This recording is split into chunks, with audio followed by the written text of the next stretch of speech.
This week on the Baseline Podcast, Josh and I are breaking down the NBA draft. We are going to recap and note some things that we noticed throughout the draft. And then we're also going to be talking about what the Cleveland Cavaliers did.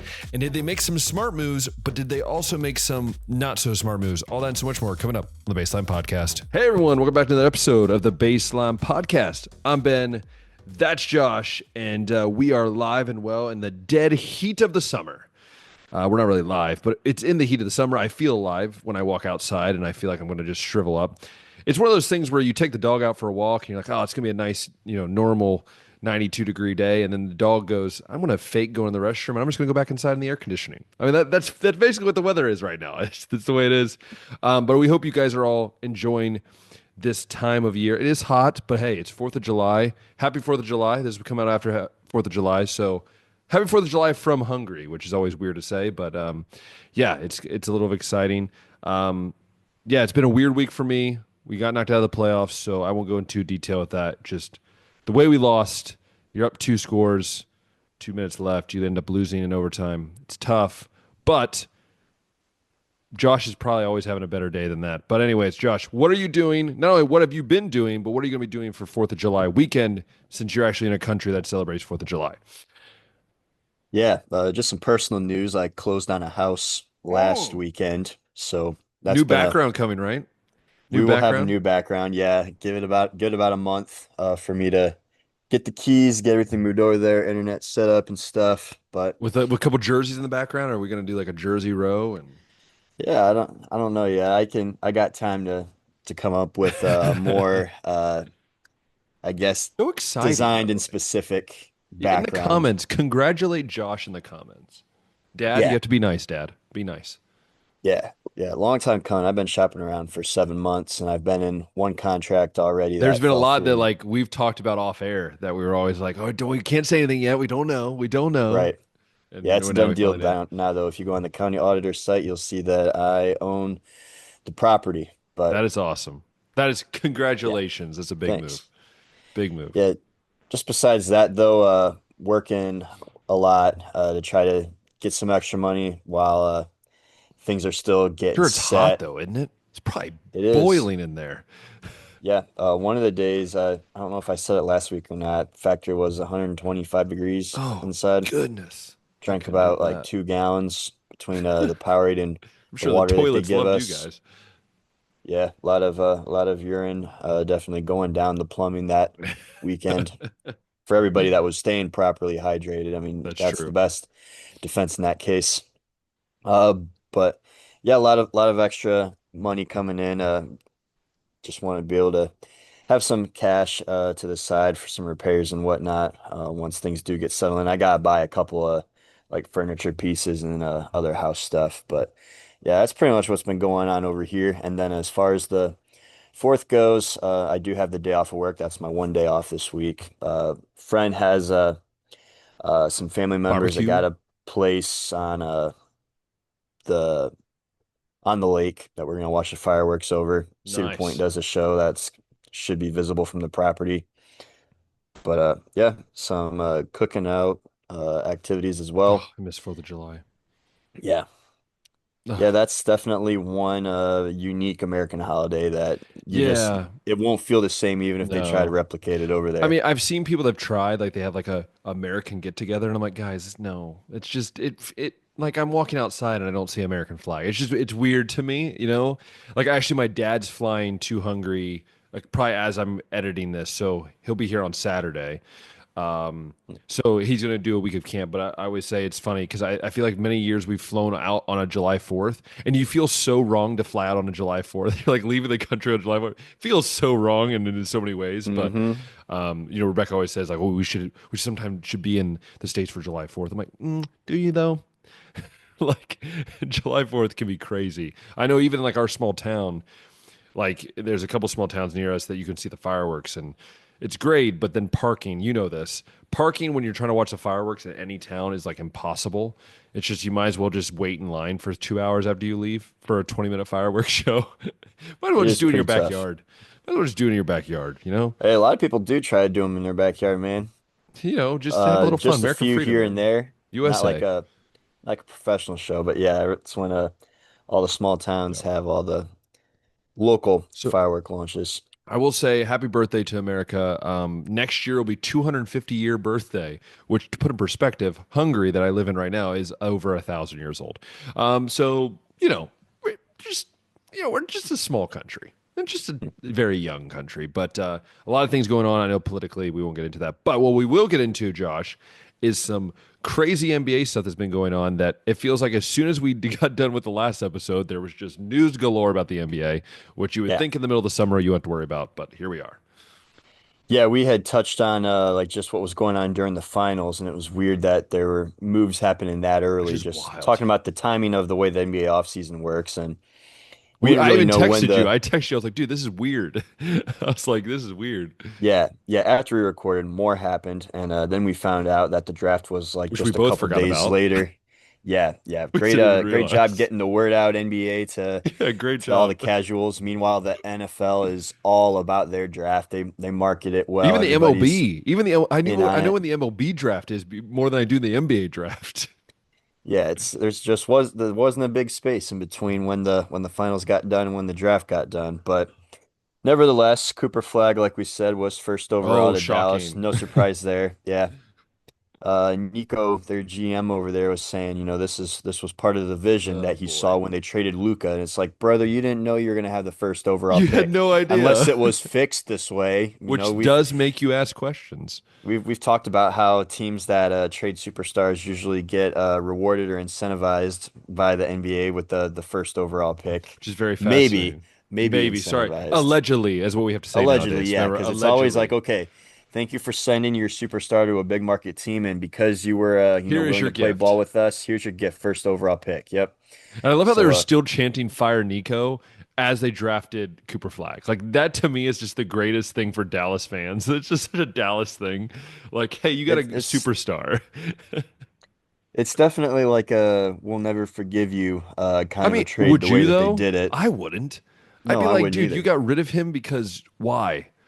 Yeah. Because you wanted a dude that is going to be injured half the time? Okay, sure, makes no sense. Then you took Cooper Flag first, which every other GM would have done, so you don't get any like rewards or any No, like pat on the back for that. And this only works out if Cooper Flag ends up living up to all the expectations, man. which So I mean, there is. I mean, he seems like he will, but dude, I mean, I remember when the Cavs drafted Anthony Bennett. Now that was just a stupid pick. Like we can all just agree Anthony that was Bennett dumb. would have never been first overall pick. There was no talk about him being first overall. I still don't know what would happen. That I still, Yeah, to this day, yeah, that was a definitely a front office mistake, but no debate on who was going to be first this year. no. And then some of the picks that followed. Harper from Rutgers went to San Antonio next. Uh, Cooper Flag's teammate, Knuppel, is that how you say Yeah, his name? Canoopel, yeah. Yeah, Con Knuppel went to Charlotte with the fourth overall pick. Uh, Ace Bailey, Which I he heard made that that's a big situation because he didn't it is show a up right away. situation, yeah, with the agent over Because there who, he said that I don't want to play for these certain teams. I don't want to do a workout. I'm like, dude, you don't get to choose. I think Kevin yeah, Durant he, said that. Kevin yeah, Durant's like, dude, you're not even like you're not even in the NBA. Like you have there's nothing for you to tell teams you can't do. Like, who are you? Is basically what everyone's saying.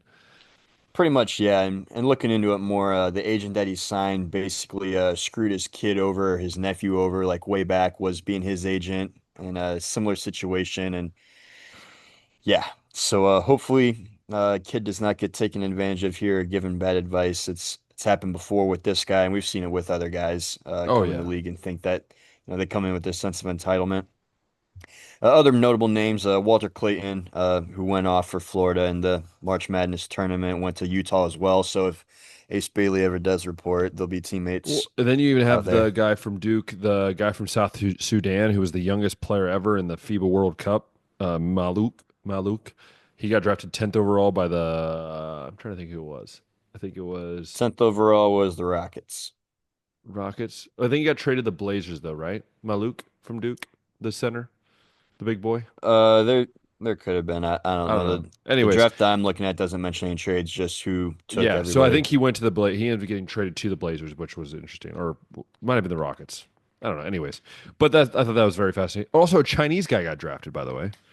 Another Very Chinese tall 7 foot Chinese 3 guy. Mm-hmm. to the Portland Trailblazers. That's who he went to. The Trailblazers. That's who he went to. Yeah. So that's gonna be interesting. I don't know what they're gonna do with the 7 foot. Like I feel like okay. Sometimes when they get these big dudes that are, I mean, a lot of times they stash them, so they might stay another year. And I know the Cavs, one of their picks, I'm sure he's going to stay a year in Europe. The guy from Italy. So it's interesting. Like, did you anything else surprise you in those 2 rounds? Like guys that maybe didn't go? Because I know I heard a lot of rumors of like a lot of teams if they had a second round, like they were passing on guys that they didn't want to spend the money for. Like for instance, the Cavs got a guy in the second round who was projected to go in the first round. That's because guys they didn't have enough slots on their roster, other teams, and so they end up getting him in the second round. I don't know. I thought that was curious. Anything you popped out to you? Yeah, not really from the first round. Don't really know a whole lot of the names like I used to anymore. A lot But of as far internationals as went, by the way, in the first round. I think it was like 11 or 12 from not America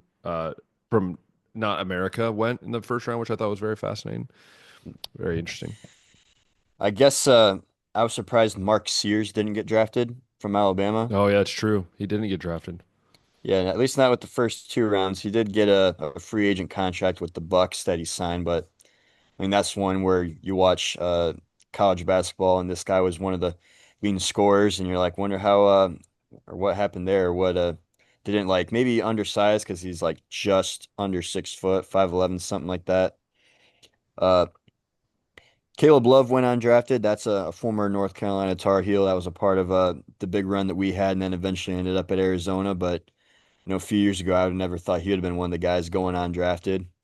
And then nation's leading scorer, I think from Villanova, went undrafted too. But Yeah, uh, it feels like we see that quite a bit. Like undersized guards or like even the leading scorer in college, like they don't get drafted. I think so many of these scouts they look for the intangibles or the things that they can build on. And I think I mean, there are just generally some dudes in college who are just amazing college scorers that will never like they don't really translate that. I mean, look at Jimmer Fredette. He's like a guy I'm thinking of, like can mhm. score the wazoo out of the ball, but most teams realize like he's not going to be a scorer in the NBA. So I think it's definitely fascinating with all those. I believe the guy from Yeah. Auburn, Broom, like he got drafted, but like the dude can't jump. Like it's kind of proven he has no vertical hmm whatsoever. Yeah. Eric Dixon's yeah, the center from Villanova. Little undersized at 6'8", also was a 6-year senior, and we've seen the NBA doesn't really They don't like like the taking old upper guys. classmen too much. Yeah. Yeah, if they think that you're already a finished product, then you're gonna either fall or not get picked at all. But I want to talk about the Cavs too. Yeah. They didn't have any first round picks, but in the second round they got Tyrese Proctor from Duke. That's the guy I was talking about. Yeah, everyone thought it was going in the first round, but ended up being dropping a lot. Yeah. Yeah, I think that was a surprise, but a nice Nice value pick steal. right there Yeah. by them. Yeah. Yeah, ESPN's draft analysis on him is a sweet shooting guard who played multiple roles at the college level, showcased ability to function on and off the ball. Weaknesses, thin frame, didn't evolve much in college, and has average physical tools. So, gonna hopefully Feels like kind of like a Ty Jerome, to be honest with you. That's what it feels like to me. 6'4", 183 is what his measurements are. So it is a little underweight for Yeah. even 6'4", but yeah, hopefully a guy that can grow into his body. We'll see what happens though as far as that goes. And then our next pick in the second round was Nyang from Senegal, He also a plays in guard. Italy. Yeah, and plays in Italy. Yeah. Yeah, tall guard, 6'8", Yeah. 198. He's going to be good. I've heard his athletic. I saw his tape. Dude, his athleticism is unreal for a guy his size. Hmm. Like he's going to have to thicken it. He's definitely going to have to gain weight, but I think dude, he's like a Monty Bates but on like steroids. I think when it comes to athleticism. Yeah, it looks like definitely more of a raw product. Not the greatest shooter. He hit 11 threes in 45 games, more turnovers than assists. So gonna have More of like a potential guy. some things to learn. Yeah, and that's what you look for in the second round. You're not looking for someone that can be like a franchise changing piece. So you're just looking for like high Well, ceilings, maybe and some attributes that yeah. you can coach up or something like that. Well, even for him, I think he's more of a. I mean, they're going to stash him, is what I've heard is they're going to stash him in Italy, let him play one more year in Italy. He's on the summer league roster for the next couple weeks, which they did that with Travers. Remember Travers they drafted a few years ago. He's now a two-way player for them. He did a year. He did like the summer in the summer league after he got drafted. And then he went back to Australia for a year. Same thing that they're doing with Niang. I think guys like him, they're going to need it because like if he came and played in the NBA right now, he could just get beat up because he's just not, I Oh think, yeah. a finished product. He needs some time, I think. And I think part of the reason why I'm not surprised is because they also decided to not renew Amani Bates, which we'll talk about here in a sec. But that was kind of confirming that they're trying to find a variety of player, and I think that makes sense in that sense. And you mentioned Ty Jerome. They let him walk. Yeah, which is So interesting because he actually signed a contract $1 million cheaper than Merrill. So my question is, did you want more of a just a shooting threat? Because we'll talk about the big trade. We're not going to talk about that. We'll talk about that in a second. So let's segue into the Cavs moves, and then we'll talk about the yeah, we other can NBAs. segue into this because yeah, you mentioned Merrill is his name, right? Yeah, Sam Merrill, who Ended I mean, up signing. he had a really good a good season, but if he's making 1 million more than Ty Jerome, I feel like Ty Jerome gives you more of a overall scheme. I don't know, and it seems like Ty Jerome like wanted to stay, so From I'm the confused. statement that he released, yeah, he wanted to be in Cleveland, but was not given a chance to, so they didn't have any offer in. Unless they wanted a guy to play defense, because Ty Jerome, let's be honest, was not that great a defender, and I think that's what they want is a guy who can play defense. After the playoffs, I was cool with letting him leave, He just did or at not least do moving well on at from the him. end of the playoffs. Yeah, Did not look good at all. yeah, Sam Merrill looked more consistent because Sam Merrill just a shooter. So like you keep that and you keep that threat. yeah. For those of you that might be like, who's Sam Merrill? Yeah, averaged. Hang on. Yeah, 7 points. And shot 37% from three. So they hold on to him. Uh, Also brought back Larry Nance Jr. Did Which not I see love that it. coming. I do like it though. I do like it because he's good defensively. He can rebound. I think he gives you a break. I think he's basically an upgraded Tristan Thompson. Do you agree? It's just an upgrade version of Maybe. Tristan Thompson. Funny thing, I actually thought Larry Nance was out of the league. I didn't even know he was still playing. No, yeah, because he's been averaging like I think 6 7 minutes a game. Like he's basically I think a younger version of Tristan Thompson. And I think as much as Tristan Thompson's great in the locker room, I think they wanted a guy who can actually contribute on like a nightly basis. That's my Would be opinion. nice, contribute on a nightly basis. Yeah. We also had a trade that caught me off guard I too. like it. I like it. I never thought I would say that, but I do. Yeah, so we basically swapped Isaac Okoro for Lonzo Ball, and I think some picks were involved Yeah, in that like two too. second rounders, I think. Yeah, yeah. So I love it. Lonzo Ball's I been freaking dealing love it. with a little more health issues lately. I think it was 2 years. what He missed was two it? two full years. He missed two full Yeah, years with his knee. 2 full years, got like 30 games in last year, but before that was really growing as one of the more premier 3 and D guys off the bench. And even this year, he Definitely did was well in his playing 30 games. definitely was playing some good defense, was developing a better 3-pointer, but yeah, just had the Playmaker, though. the injury that sidelined him this past year, shot or averaged 7 points, 3 rebounds, 3 assists. Field goal percentage wasn't that great. Just shot 36 from the field, 34 from three. Uh, but we know that that's always been like a struggle with Lonzo is doesn't really shoot well from the field at all, but for some reason can hit threes pretty good. And he's a And great playmaker. And that I think that's the thing they needed a guy that could be big and a good playmaker. good passing. Yep. Yep. What do you So think of it? Why don't you get your take? I was just kind of like, if this is great if Lonzo ends up not becoming an injury plagued, injury prone Yeah, of course. player. That's just the one thing that concerns me with it. But, if you would have asked me a couple years ago when he was playing his last full season healthy, I'd have been like, "Oh, heck yeah, dude. This is amazing." Like his last full season was in actually Been 2021, 2022, I believe. Was his 21, last? 22, he got uh 35 games in with Chicago before it happened. Uh, Yeah. So 2020 to 2021. So the COVID year was his last yeah. full year. Yeah, he's always missed time every season with some kind of an injury, but this was like the first major one. Yeah. But I think this is what I'll say, Josh, is that I think Isaac Okoro, as much as I like the guy defensively, he's a worse liability, I think, on offense than Lonzo Ball. Like that's just every time I'm out there, I feel like it's 4 versus 5 because I feel like offensively he doesn't give you enough. Like they say he's a 3-and-D guy, but I'm just like, yeah, but if I'm a defense, who am I going to let shoot the ball? Probably Isaac Okoro.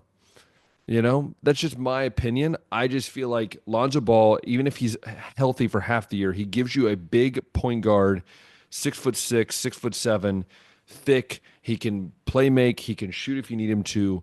He can do something that creates, which is Ty Jerome just lacked at the end of the year. Ty Jerome was getting beat around. Like consistently can play make for you, get the pressure off of Garland, get the pressure off of Mitchell. I think that will help. But am I wrong about Isaac Okoro? Because I just feel like he just, as the years went on, I just kind of felt like, why are we paying this guy, 17 million or whatever we're paying him? Not entirely, yeah. 35% career three shooter in Cleveland, shot 37% last year. Just 6 points though. Uh, and even before that, he got a more diminished role. I mean, he never really averaged more than 9 points a game before. Yeah. But that's what he was coming out of college, was a more of a defensive prospect, and any kind of offense you could have got from him would have been a bonus. But not that it's a huge offensive upgrade or slight offensive upgrade, I'll say, getting ball in there, but most of the moves they've been making have all seem to be defensive Compliments. Yeah, and focused. compliments. Because I think they realized what Defense happened. and We talked complement about we talked pieces. about Yeah. Josh. What happened in the playoffs? They got owned defensively. Like they didn't have. I mean, when they're on defense, they outside of Mobley and maybe Allen on a good day, I felt like interiorly they got hammered at times. And then also guard wise, I feel like outside of even Mitchell's not that great of a defender. They just needed dudes that can guard point guards and can guard wings. And I feel like that was what they were lacking when it came to their defenders. Yeah. Would have liked to have seen a splash move for the offense, but for now, I think that the offseason so far, it's gotten a little better. Not as aggressive yet as what I would have liked to have And got seen, rid of though. Amani Bates, by the way, which is also an interesting move. Bates gone, yeah. He was getting a little bit more talk because Shaquille O'Neal was propping him up a little bit. But I just But never saw anything in him because every time he went to the G League, yeah, he averaged 20. He come to the NBA and he couldn't do anything like yeah, at all. I didn't really get it either. Loved it when we picked him, obviously, because of the upside and potential there. But yeah, just Well, he's also only hasn't weighs what realized it 180 yet. pounds at Not 6'10. very big, yeah. Not very big body for the NBA. But yeah, more defense and complement pieces. Boston, with Tatum being out, Indiana with They're just like rebuilding Halliburton Boston out. as Boston's just like rebuilding. Feels Yeah, like. like the East is open right now, so I'd have liked to have seen us try to attack a little more in the offseason. They've gotten, a little better. Like these moves, I think, make us a little better than we were before, but just still missing I like almost feel like that. they're scared to do something Mm. that's going to tick off Mitchell. It just feels like they're scared to do something, to make a splash. And if you do that, like the Bucks just grabbed Miles Turner, speaking of Indiana, and they waived Damian Lillard, who was one of those guys that got the Achilles injury, but Giannis Antetokounmpo apparently isn't too thrilled with. I don't know if it was necessarily too Well, thrilled I don't with get it, bringing Turner in or if letting Lillard go. but I think it was more Lillard. But also, I don't get why you just bring in another big dude in. Like that didn't make sense to me because I'm like, okay, well, what are you going to do on the outside? It's like that's like if the Cavs brought him in, I'd be like, why are we adding a big dude? Like I've also said, why don't the Cavs just go out and get Damian Lillard, just throw like 2 million at him, and be like, hey, here's a league minimum. You want to come play for us? Yeah, is he going to be able to play though? Because he I don't was one of think those so. Achilles guys, I right? feel With the like he's number gonna be. I zero. think he's gonna be out most of. Yeah, I think he's gonna be out most of the year, at least most of the That's the year. part that sucks. Yeah, and I I don't mean, the remember what buyout. his He's gonna make it. contract is, but He's gonna get. They spread out his contract over like the next 4 years. They're gonna buy him out over the next 4 years. So, Basically, Mm. Bobby Bonilla all over again. Yeah. Uh, Lillard did average 25 points and 6 assists last year, so it's not like he's going away by any means or is Now, aging out of the basketball, I will league. say, out of between football and basketball, Achilles in basketball is a lot harder to come back from It because is, football is at least forgiving with the grass, whereas basketball, you don't have that forgiving surface that can help you recover right. faster. Uh, Bucks also let Brooke Lopez walk too. He's part of the Clippers now. Yeah. So I'll tell you again, it's the one team that's making moves is the Houston Rockets and the Boston Celtics. Those are teams that are just making some moves. And the yeah, Hawks as Boston well. was involved in a deal with Porzingis, right? Yeah, they That sent him to the Hawks. moved him to the Hawks. Yeah, and do you remember what they got back for that? They got I don't remember, I think they got a pick for sure. I can look. Porzingis trade. I know they got a pick.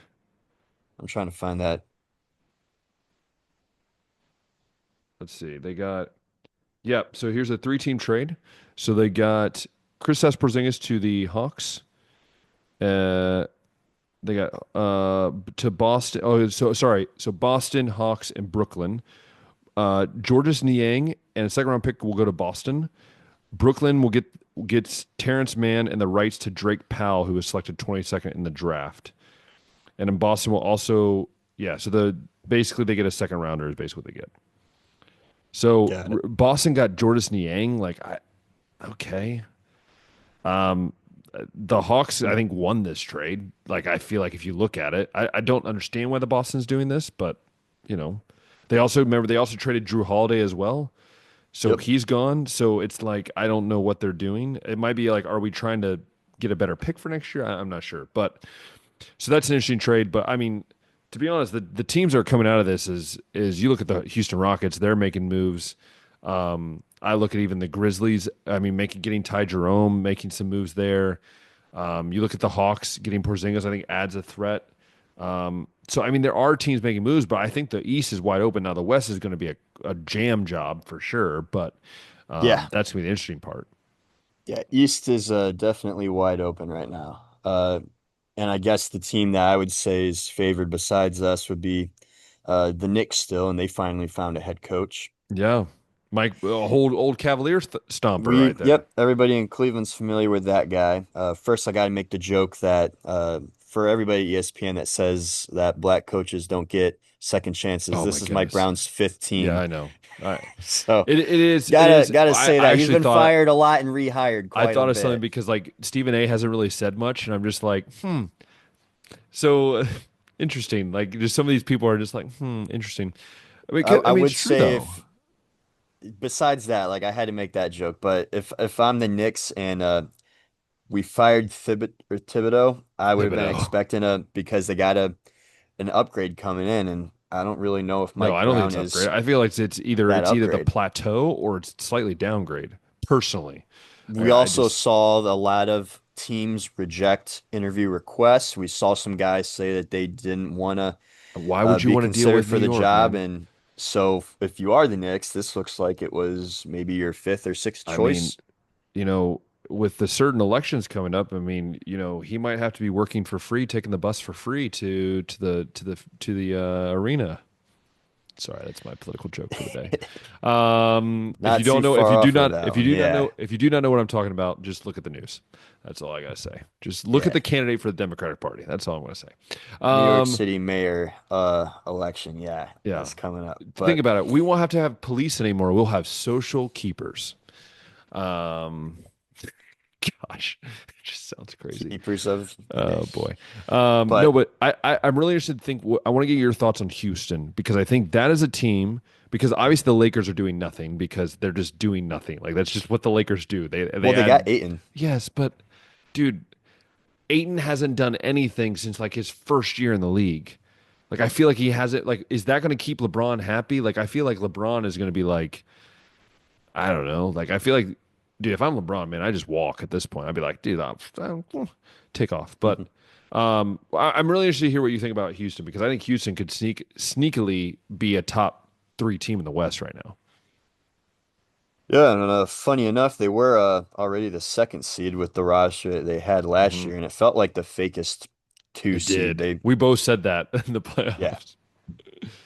and they lost right to the Yeah. Warriors in the Yeah. first round. Yeah. Yeah, so validated right Getting Kevin there. Durant was But huge. yeah, the Durant move is obviously the one that's made the most noise that was going on in the finals. Um, they went out and got Finney Smith. Was he in that trade or did they No, they make signed that him. They signed him separate? free agent. Yeah, free Signed agency. him, yeah. Yeah. Yeah. Houston's going around There's like and picking like good role players. Like they just seem like they're grabbing good role players and bringing them in. Basically, they're doing. yeah. Yep. So Houston, I'd say with the Durant trade, probably are like net uh first place, I guess, for your Yeah. NBA offseason if I was to pick somebody or try to rank somebody uh based on the way everybody's going. But yeah, for a short window right now, they are trying. We'll give them credit for that. Uh and I do like the moves too. It's not just like the appearance of trying. It's like, okay, these are moves that are They're gonna trying to be make you better. calculated. They're calculated. Hmm. Yeah. Yeah, you figure OKC is gonna be at the top of the West for a while. So Oh with the picks that they yeah. I'm got and sorry. They how have young everybody is over there. 37,000 Yeah. picks. Yeah. Uh Denver, I don't think they're going anywhere. The core, although they did trade Michael Porter away, the core of Jokic and Murray and Gordon, all still intact. I don't think they're going away anytime soon. Minnesota, we'll see if Anthony Edwards can continue to elevate that franchise, and if the Warriors will go away as they continue to age. But yeah, I like what Houston's done. I think they've positioned themselves to be a true threat out in the West Yeah. with what they've done. And then yeah, in the East, it's like with some of the injuries that have happened over there, I feel like that's wide open. The Cavs have made, like I said, some minimal moves that have made them a little bit better. The Knicks, I haven't really heard them a I don't whole know what lot the Pacers are involved in a lot doing. of players. You're not gonna have Halliburton, so you trade your next best player. So Not gonna have confusing. Halliburton. Turner is gone. Yep. So it looks like that was going to be just a one-off run, unless they make some other move. But that's two of your top four got contributors It's just wild that to are me. that are not going to So be there wild. now. Yeah. Oh, the wildest of the offseason, but I believe it is called the Midsummer Classic for a reason. And I know that baseball is here coming around the corner. Josh, we also have all-star starters. We have a bunch of things happening in baseball. Where do you want to start with baseball? Yeah, why don't we go ahead with the most recent news, which is the MLB's All-Star Game So starters have rigged. been It's so released. rigged. Why is Ellie De La There's Cruz not the a starting freaking? Oh, jeez. there's a few moves that I'm like, yeah, I hate that's that. That's why definitely I the hate the fans fans. voting. Like, look, I like the fans having a say, but you have to find a way to like make it realistic. Like, why are you having guys that are hitting like 240 with like 5 home runs and 42 RBIs? Like, why is that the starter? Like, I feel like what makes an All Star game, it's same in the NBA, and like obviously you have fan voting, but they have a way to like make it to where like okay, the guys that deserve to start should start. Like, I love Acuna, but the dude's only played like 20 games.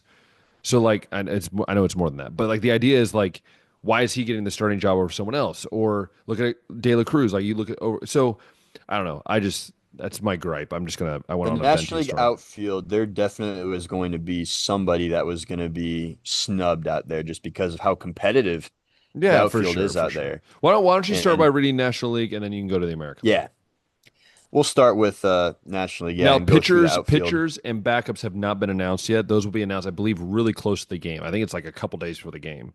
They announced the other. Either a couple of days or maybe like sometime next Yeah, week.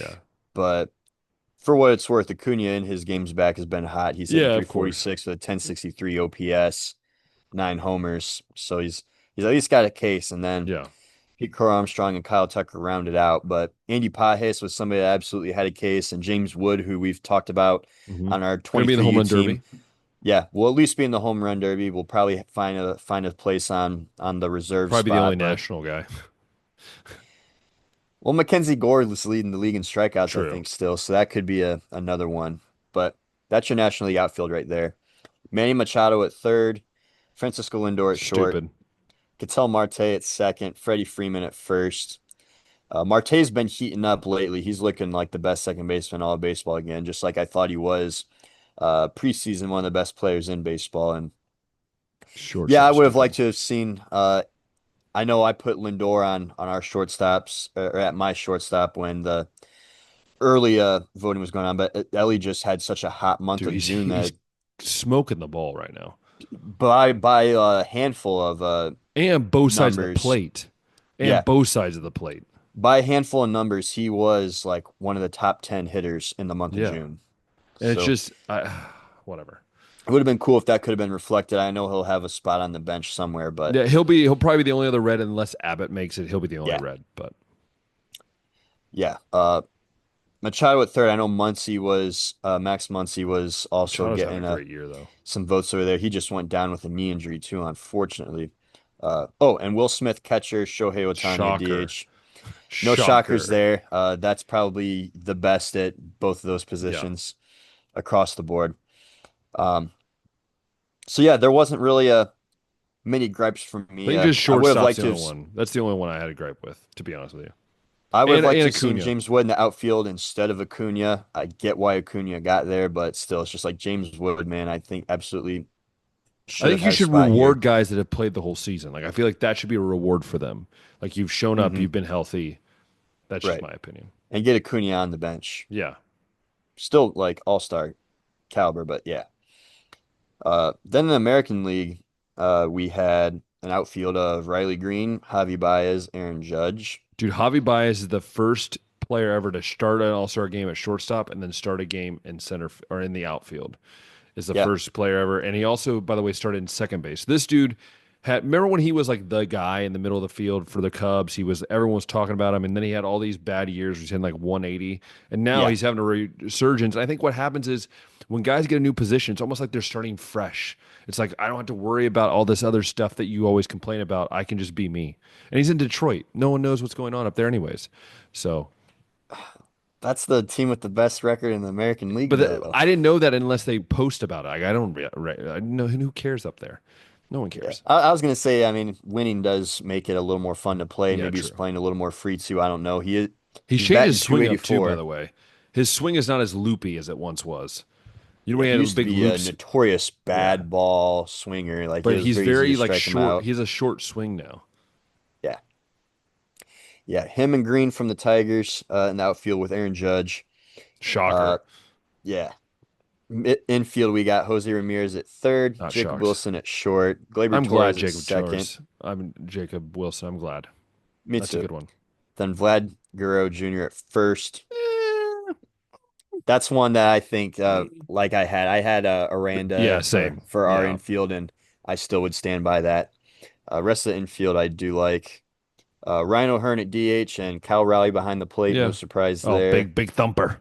Yeah, big Which, dumper. by the way, we are going to be doing an episode at some point where we're talking about our favorite nicknames from past baseball players. We will be doing that at some point because it's just too. I got another Cal Raleigh stat, Ben. I'm just like Oh boy. absolutely insane. Two of them actually. So there have been only two catchers in MLB history who have hit 33 homers, 70 RBIs, and stole nine bases in a season. I'm That guessing was one is Pudge, one is Pudge, and I'm guessing the other one would be okay. So 33 home runs, 33 70 homers, 70 RBIs, RBIs, nine nine stolen steals. bases. Would the other one be okay? Is it 2000s or pre 2000s? Is the Pre second 2000s. pre We're talking like 2000s? 60s, 70s, 80s he played. Oh, would it be it wouldn't be Johnny Bench. I don't think he stole Not bases. bench. Okay, so no Johnny Bench. Can you give me American League or National League? Let American me League. American League. Okay. Trying to go back in my Rolodex. Sure. Um was he a guy that hit over 300 home runs?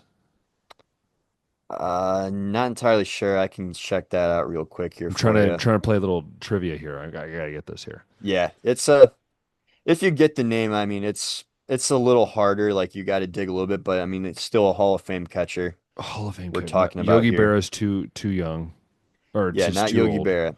Too old. So, yeah, started playing late 60s, played into actually the early 90s.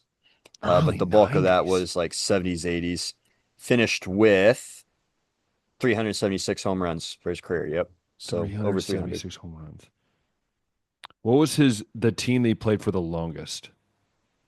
The team that he played for the longest was looks like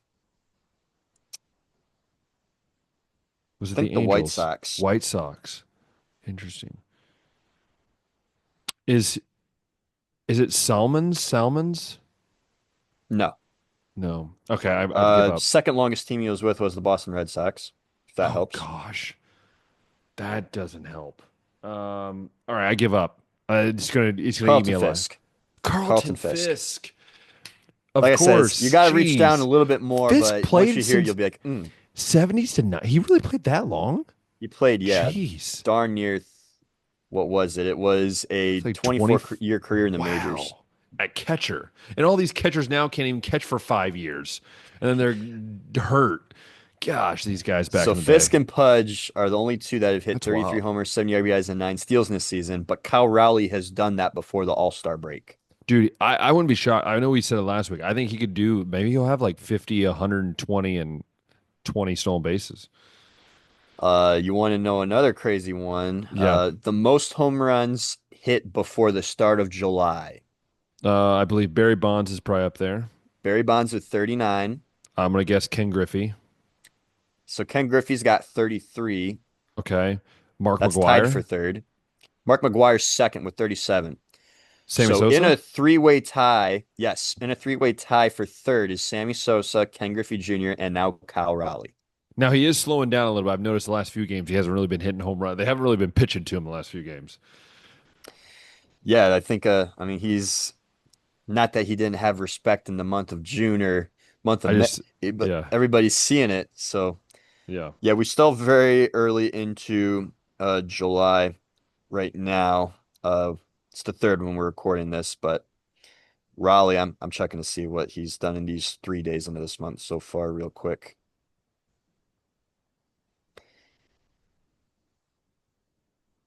Yeah, still has not hit a home run this month yet. The last time he did hit a home run was oh, June 30th. But then before that, it was June 23rd. So it had been a week in between there before he had gone yard again. But just another crazy milestone. I was just like, man, that what a hot start to the year. I really don't think that people are understanding that when you're in, I mean, he's in Barry Bonds' company, he's in Mark McGuire company, he's in Carlton Fisk Company.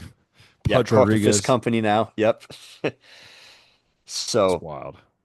that is our man And yet, behind the and yet plate. The Reds can never get a catcher that hits 10 home runs in a season, nor hits 230. So, wait, huh. Yeah. We also saw a big time milestone happen. Clayton Kershaw, Yeah, Ben, the 20th 3,000. pitcher to reach 3,000 career And only the strikeouts, fourth the lefty. fourth lefty to do it. So this puts him now, this is his career accolades at the moment. Two-time World Series champion, 2014 National League MVP, 2011 Triple Crown winner, three-time Cy Young Award winner, 10-time All-Star selection, 3,000 career strikeouts. And he's just a good dude. Like And he a seems like great a really class good act too, dude. Like yes. he's just a good dude. Yeah, I would say for our generation, him, Verlander, and Scherzer have been like the top three pitchers. Oh, for sure. It's not. I don't think it's really close. All got incredible longevity, but all have like multiple Cy Youngs, all got, Really, just an I think Kershaw's had incredible probably the numbers. least amount of injuries out of all of them. He had one big injury like last year, but outside of that, I feel like he's been pretty healthy. Yeah, Scherzer has been getting hurt more as he's gotten older. Verlander has been starting to deal with a little more injuries And I believe as he's gotten older. there's a video where the matchup was supposed to be a like 45-year-old Randy Johnson with the Diamondbacks versus like a 40-year-old Greg Maddux or something like that. Yes. And it ends up being Max Scherzer versus Clayton Kershaw. And it shows that, and it just shows kind of like the passing of the torch. At that time, we didn't know. At that time, we just We knew they had were no two idea at that young time. Yep. studs. We didn't know, but now you're looking back, it's like it was the passing of the torch from the old to the new. Yeah, maybe another thing too, like Kershaw's never really been a power pitcher like those other two No, guys have. but he does have a crazy His curveball that curveball's definitely would be nasty. throwing I some think his stress on son, the they did an elbow. interview with his son. He goes, he has the craziest curveball I've ever seen, which is just funny. Yeah. So that's another big milestone right there. Like I said, I think that, I mean, not that there was any dispute on whether Kershaw was going to be in the Hall of Fame or Oh, not, he's the but first ballot. only when you're one of 100%. 20 guys to do something like that, yeah, you're definitely getting in there. Uh, Wanted to hit some local news going on in Cleveland, Ben. We got That the Louis. Guardians suck? Well, they do suck. We can talk about that. I think for the month of June, they went 9-16. They've lost six in a How do you feel row. right now?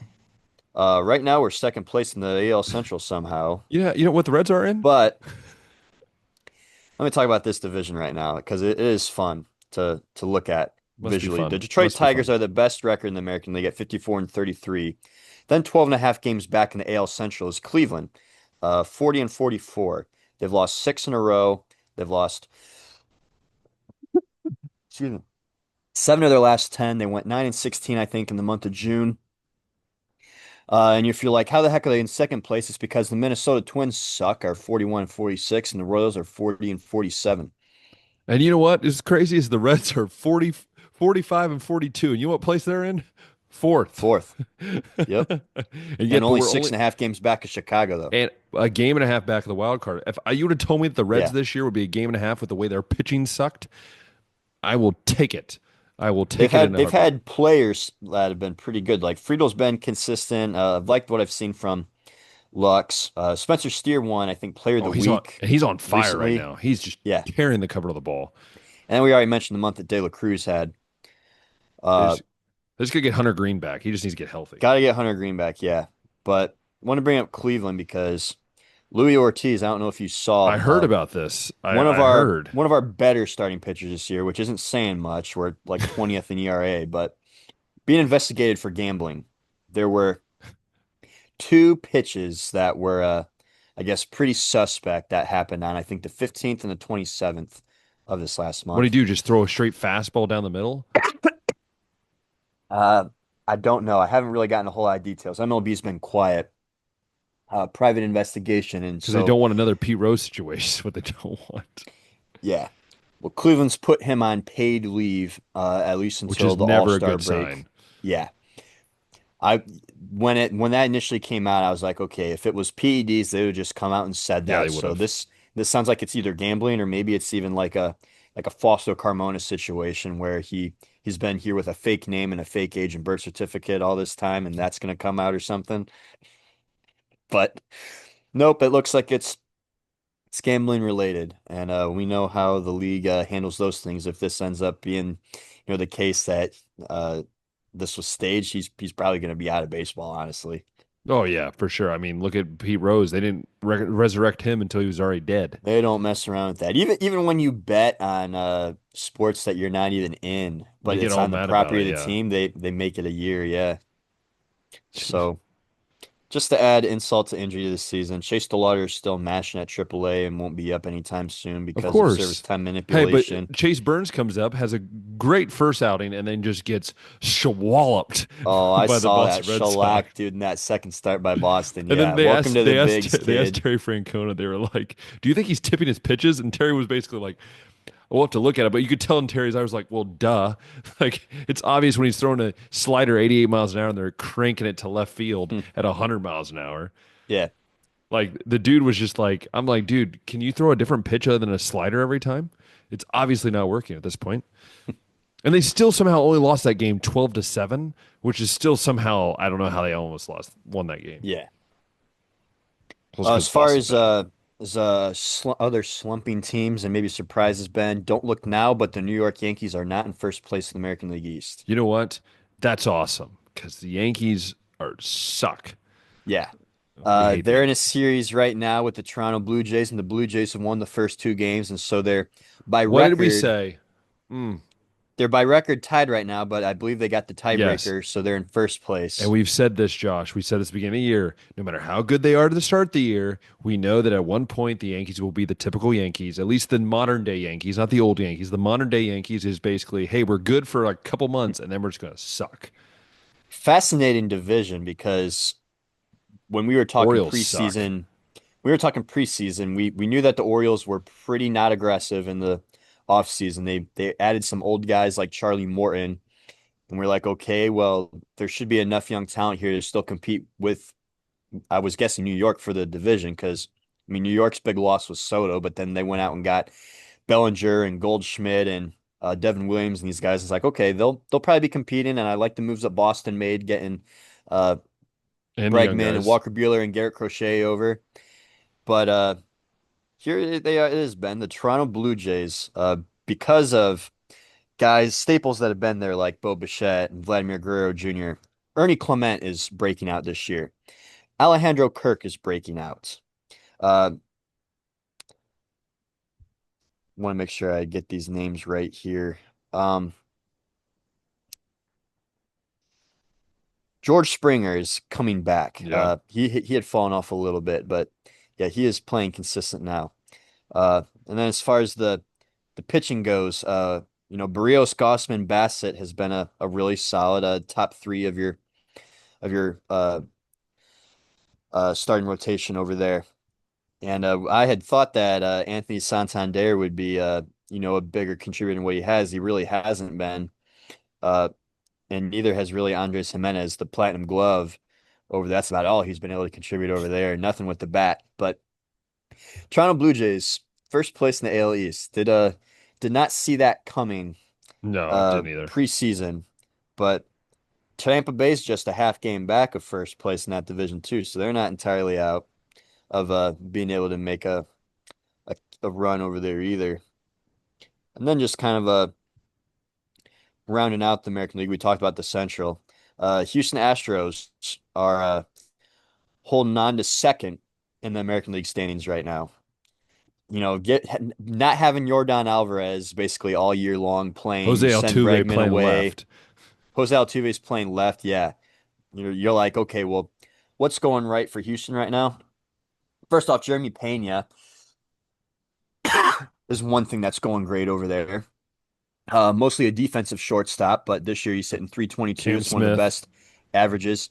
Yeah, Cam Smith is having a nice breakout season at rookie. That's one of the guys that uh, we threw out before the season started. I think about rookies to keep an eye Yeah. on. He came in that Kyle Tucker trade, Hmm. another piece of that 2024 draft that has been called up, and yeah, hitting 285. That's been a great piece for them. Isaac Paredes leads the team with 17 homers over at third base. Uh, and then the pitching, Ben, Framber Valdez, Hunter Brown, man, both got some decent Cy Young cases, It's I'd hard say. when it's nice when you have two guys that can do that. Yeah. American League Cy Young, man, between these two, Scooble, Max Fried. I know I'm probably forgetting a name in there somewhere, but it's pretty loaded out there. Oh, Garrett Crochet Yeah. is another one that definitely should be getting some consideration. But yeah, and then it goes, Seattle, Texas, the Angels, the A's over there. But we always ask, or I've always asked, like, is this one the Astros are finally going to be done? But they're still knocking. There's- the Astros are never done, I feel like, in the long scheme of things. Yeah, makes you wonder, like, dang, what if they would have just kept Bregman?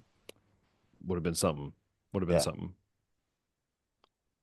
Mm. So that's everything I got in I, the I would say baseball the world. Did lat you have anything you want to talk about? not really baseball. The one last thing I did want to talk about before we call it a show is obviously the big news out of Cleveland when it comes to football. It'd be the only football thing we talk about today.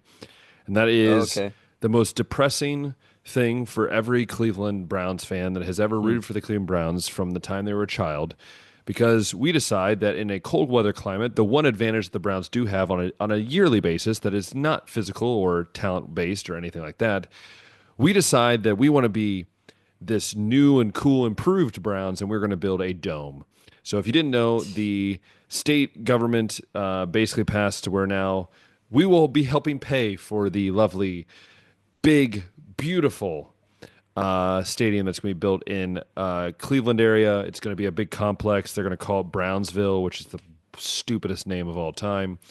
And it's going to have a one-story dog pound. It's just going to be like basically like the Clippers are doing, where it's just like this long straight of crazy alcoholics, basically. Um, but I'll be honest with you, Josh, I absolutely hate this. I believe that the one thing that you can't control, that it's Mother Nature that controls it, the Lord above sends snow, you use it as an advantage. And yet, living in the coldest state, it seems like in the winter outside of Minnesota, it's like what Minnesota did, and you're going to play in a dome. I do not get it. Josh, help me explain this. Am I crazy, or You is are this? crazy, Ben. Or not crazy, excuse me. I Misspoke mean, I there. am crazy, but yeah. I was chatting with my barber about this today when I was getting my hair cut. Because this news came out, and I was like, you know, that Cleveland Pittsburgh game was an insane TV product, getting to see the snow on the field. So I mean, that's like secondary. But firstly, is just that's your home field advantage. Whenever a team like the Dude. Miami Dolphins comes up, and a guy like Tua Tagovailoa, who can't play in anything under 70 degrees, if he ever comes up, it's like that's your home field advantage there. Look at all the teams in the North. Chicago's outside. Green Bay's outside. Yeah. Buffalo's outside. New England's outside. Cincinnati's outside. Pittsburgh's outside. We're inside for some reason. Yeah, like I get it. You want to be this new fan, like you want to attract team like players, and maybe you will. Maybe you'll attract more guys that don't like the cold because you're going to have this brand new great facility. But also, why are we having glass ceiling tiles? I just feel like that's See, all of weird. that stuff is because this is all about being more than just a football host site too. This is about like hosting concerts and things like I that just too. it just it makes like I've never been to a Browns game in person. I've said this before on the show.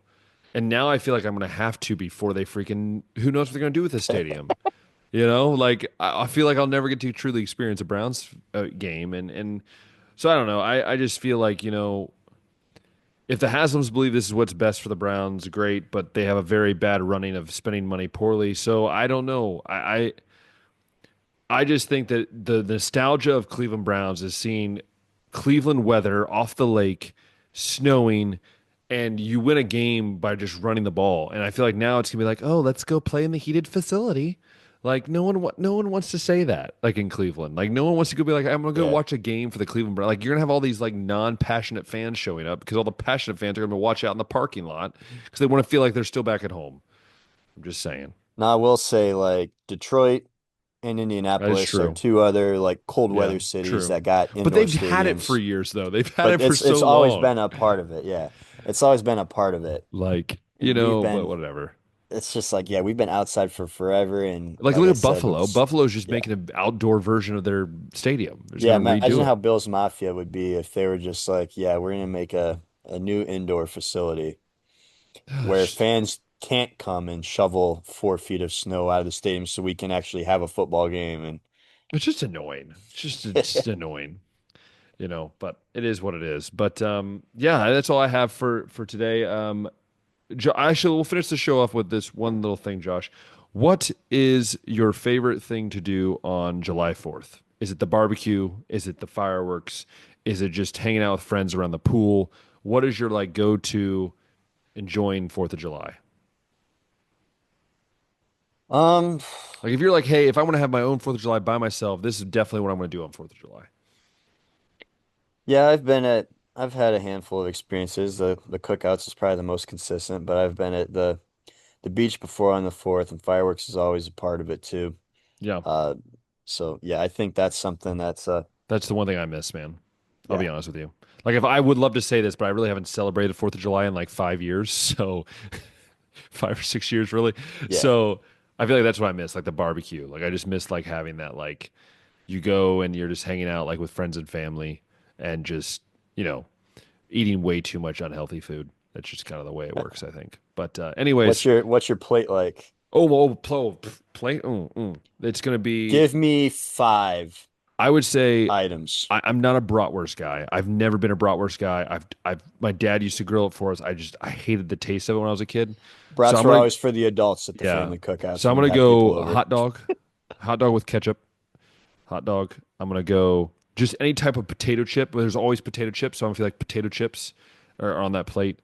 I'm gonna go with some I forget what they were. So my one of my on one side of the family, I can't remember which one. They always made pigs in a blanket. You know what pigs in a blanket are, right? Yep. So I Of always have a course. little pig, like little small hot dogs, but like with cheese and that. So I'd have that. And I think some of our family did like some like mashed potatoes or like not mashed potatoes, but basically some type of potato of Potato some sort. salad? Could have been potato salad. I think it was just like grilled potatoes. I think it was just grilled like baked potato. That's what I'm thinking of. Oh. Baked potato, Hmm. and then and then also carrots. Carrots is always a go-to. There's always some type of veggie. I'll go with carrots. So that'd be my five there. What about you? Yeah, my plate's looking about the same. I'd say hot dogs, and a chip, uh, baked beans, Mm, watermelon. Uh, just hate watermelon though. That's you my hate thing. I watermelon? just do not like watermelon at all. At all. That's crazy. It is crazy. I get told that a lot. Yeah. And then item five, is either a potato or macaroni salad, whichever one is Oh, there in potato particular. salad just it just I said like potato everything. better. I'm a Baptist, man. We have potato salad at every potluck. You do. It's Yeah, just you do. there's always the old ladies that like the half of the potluck row is just pastas and potato salad and casseroles. Hmm. And you always skip that and go to the Chick-fil-A Pasta salad, or the macaroni KFC. salad. Yeah, You go to the KFC section of the table. yeah. Just the way it works. But Yeah. anyways, drop down below what is your go-to plate for 4th of July, and what do you enjoy doing on 4th of July? We'd love to hear that down below. But yes, we hope you guys have a fun and safe holiday weekend. Don't go drinking and driving, people. If you do drink, let's find someone to take you home. Yeah, stay safe out there. And until next time, we'll see ya.